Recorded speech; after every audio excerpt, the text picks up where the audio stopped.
It's eerily sort of current in the sense that there are a ton of parallels to what's going on now, both the state of our country, our relationship to the Islamic world, our relation to Iran in particular. This is a story about the inception of the conflict we have with Iran. It is ongoing. It's now become our sort of main foreign policy issue. And we're also in a place of feeling, I think, a little frustrated and stymied as a country that we view ourselves as great. And when we don't achieve greatness, I think it's very frustrating for Americans. And I think that's what was happening then with Carter and the malaise and 18% inflation and all sorts of frustrating stuff. And the CIA, with the help from the Canadians, went out and actually got something right. And that feeling that, when things are really going bad and everything's completely screwed up and you feel like you're never going to work, that you go out there and try something ridiculous out of a kind of uniquely American ingenuity, and it works, that's what thrilled me about the script. I didn't grow up, and I grew up in a kind of in a normal family, and I have mostly normal friends. So I haven't really had too many people give me very much advice. They're normally just like, oh my God, what are you doing? But the people who I have worked with, most of they don't even really give it advice. It's mostly just support and love, and I've been so honored to work with such incredible people that I've learned from. But I think you can probably tell from my public speaking, I haven't gotten that much advice on it, and red carpets as well. So yeah, no, I'm still waiting to get a couple tips on how to shut up. I asked if I could have a year. I felt I would need a year, and a good part of it was spent reading. There's an enormous amount to learn, obviously. That goes without saying. And beyond that, it was really just the normal, slow process that I go through. It's hard to describe.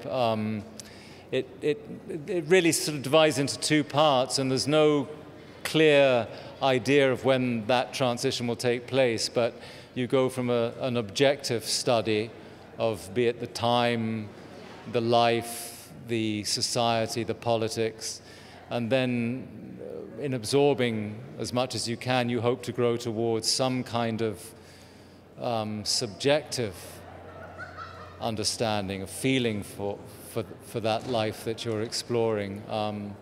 So it's hard to describe it, really. I'm going to London in March to film the next Muppets movie. That's immediately what's next. And I'm hopefully shooting a movie called Mail Order Groom this summer with Steve Carell. And then also my partner, Robert Carlock, and I have a new overall deal with NBC to eventually, over the next couple years, to develop another television show. I don't play golf. And that in some weird way, I seem to enjoy creating more than recreating. When you're an actor just starting out, you never plan for a vacation. First of all, you can't afford it. And second of all, you're going to miss something.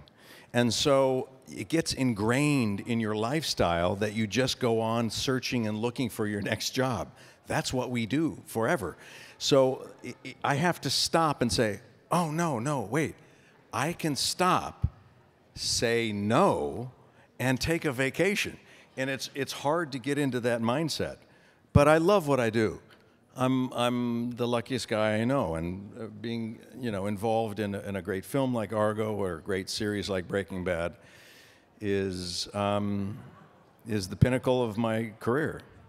Tonight's just about hanging out with each other and celebrating each other. I think we've all said that winning this award oddly feels more special than the Emmys we've been fortunate enough to win, and the Golden Globes in a way, because we know that actors are voting for this, and that makes us feel good that we know the struggle, we know the ups and downs in our own way of the career, and to be here and to win it 3 years in a row is just a night of celebration for all of us, and to look at each other and know that we all enjoy each other's company and appreciate each other's work and are thankful for our jobs.